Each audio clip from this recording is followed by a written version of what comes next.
Allez, troisième et dernière vidéo. Donc, voyons les raisons, les différentes raisons hein, qui font que, eh bien, le cœur se serre parfois justement et que l'on a du mal à être un bienfaiteur ou à une bienfaitrice en fait riche et généreux. Voilà.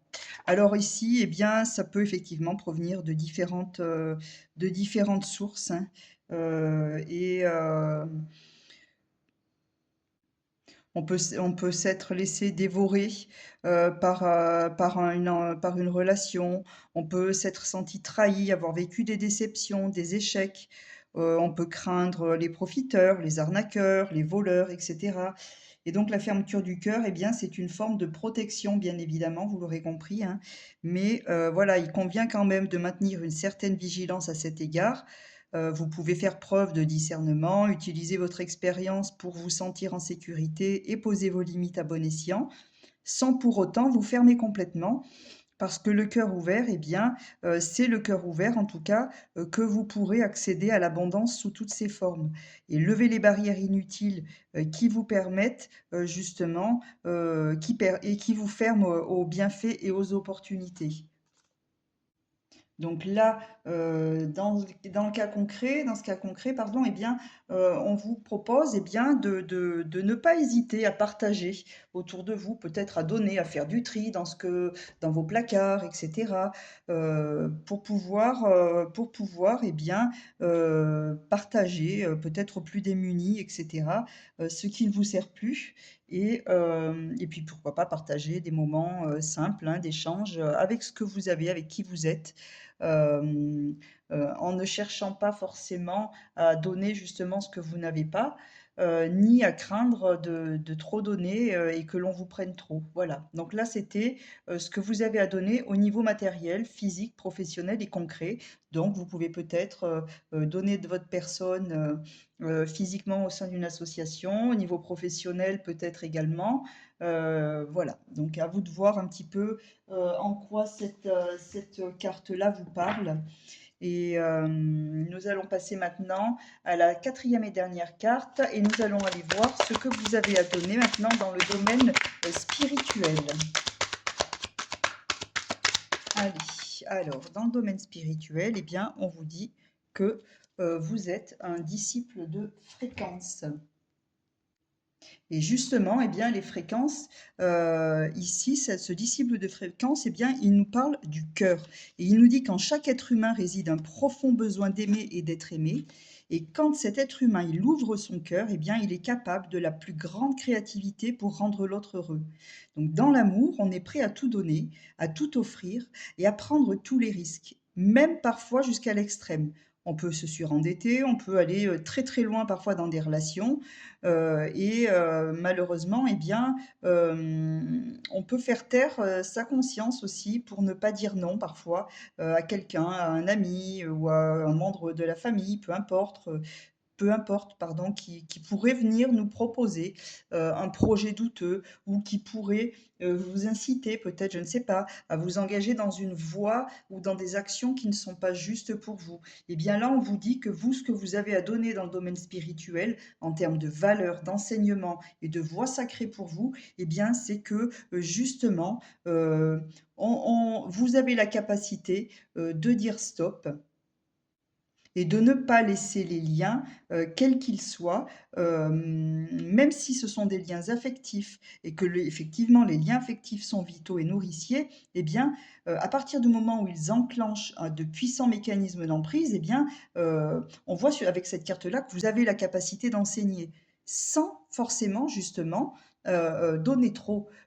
Eh bien, dire stop ou ne pas répondre, je ne sais pas, eh bien, c'est aussi vous engager dans une action euh, et, euh, et vous prouver à vous comme à l'autre personne, enseigner autant à vous qu'à l'autre, pardon, que vous avez la capacité de vous aimer et de poser des limites, tout simplement, hein, comme nous l'avons vu précédemment d'ailleurs avec les cartes de sagesse. Alors là, pardon, avec cette carte-là du disciple de fréquence, nous sommes sur l'élément eau Et donc, ça concerne la sphère vibratoire, le travail intérieur, la connexion notamment aux ressources et à nos ressources, à vos ressources personnelles qui vous permettent de devenir justement magnétique. Les relations, ici, ça concerne essentiellement donc le côté affectif de l'être, les relations que l'on a avec autrui et avec notre moi profond par la voie de l'intuition ou de l'imaginaire. Donc ici, il y a l'élément eau qui vient donc qui est en lien pardon, hein, avec ces lames de fréquence et avec les coupes donc.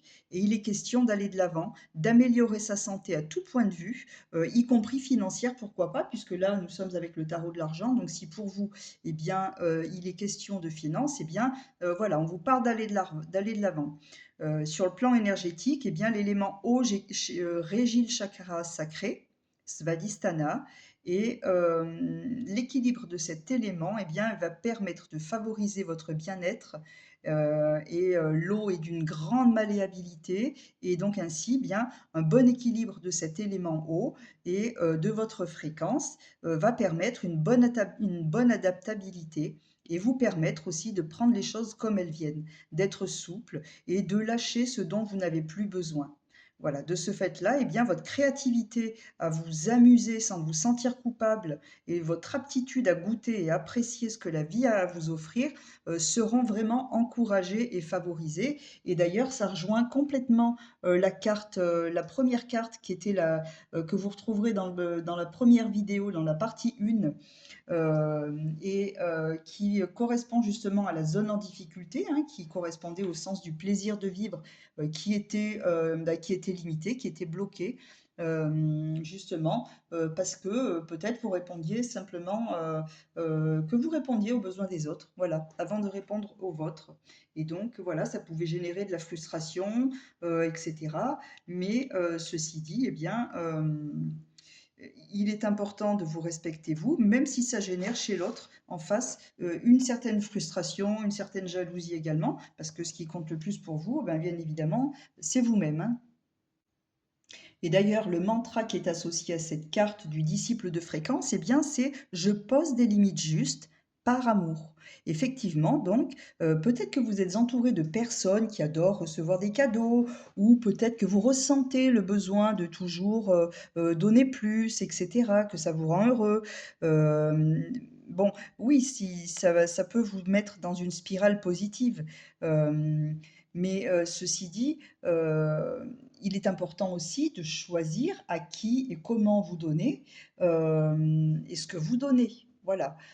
Parce que si ça devient permanent, par exemple, et que vous devez donner à tout le monde, vous comprenez bien qu'à un moment donné, eh bien, vous allez vous y perdre aussi. Et puis, il y a des personnes, effectivement, qui demandent toujours, toujours plus et qui sont épuisantes. Voilà, tout simplement, qui vous prennent votre énergie et peut-être que là, eh bien, il est question de recadrer un tout petit peu les choses. Ayez confiance en votre cœur parce que le cœur est une mécanique dont l'étude est complexe et vraiment passionnante. Mais c'est vrai que parfois, eh bien, offrir le meilleur et peut être une grande source de motivation pour l'évolution, mais à condition que ça ne devienne pas addictif et à condition que ça ne vous amène pas dans des voies qui sont délétères, hein, tout simplement. Voilà. Allez, on va aller voir un petit conseil des cartes de ce jeu qui s'appelle Valeur ajoutée. Je l'aime beaucoup.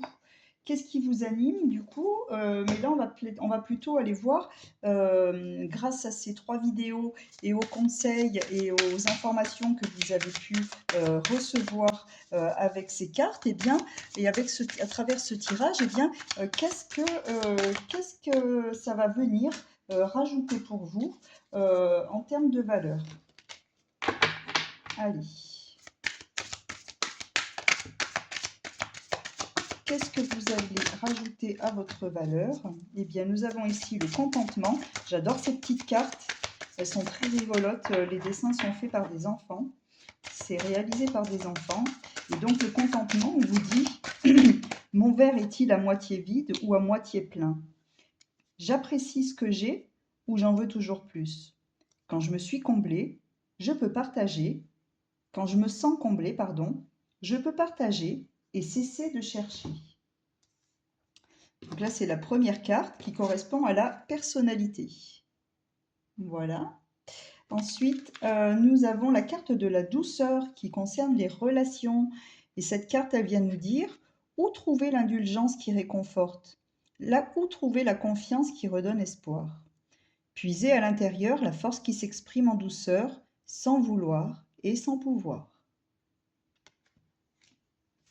Ensuite, les deux autres cartes sont l'agilité qui correspondent et le discernement qui sont deux cartes qui correspondent à la compétence. Alors, faire preuve d'agilité, c'est suis-je ferme dans ma démarche, mais souple face aux événements. Rester ouvert et disponible pour s'adapter et saisir l'opportunité. Je trouve qu'elles correspondent tout à fait bien au tirage et aux 3 vidéos là qui suivent, hein. Et donc le discernement, c'est toujours la compétence, c'est comment choisir l'attitude juste, le bon mot, le moment indiqué et la solution adaptée. L'intuition peut s'affûter comme un outil de précision. Voilà. Donc ce petit jeu, eh bien, le voici. Je ne sais pas si je vous avais montré précédemment la boîte. Hop. Je vous montre aussi l'arrière si vous voulez faire une capture d'écran et vous le procurer. Je trouve que ce jeu est vraiment, vraiment très, très sympa, très, très intéressant à utiliser. Alors que ce soit dans des tirages comme ici, ou que ce soit également donc en famille, à l'école, etc., dans n'importe quel groupe. J'ai envie de vous dire, même au niveau pro, ça peut être sympa d'utiliser ce jeu aussi au niveau des relations professionnelles. Voilà. Eh bien, écoutez, je vais m'en rester là pour cette guidance. J'espère que vous aurez pu trouver des réponses à vos questions. Je vous souhaite une très belle journée. Je vous remercie encore du fond du cœur pour votre présence, pour vos petits pouces, pour vos petits likes si ça vous a plu. Et je vous dis à très bientôt pour une prochaine vidéo. Belle journée ou belle soirée à tous. Au revoir.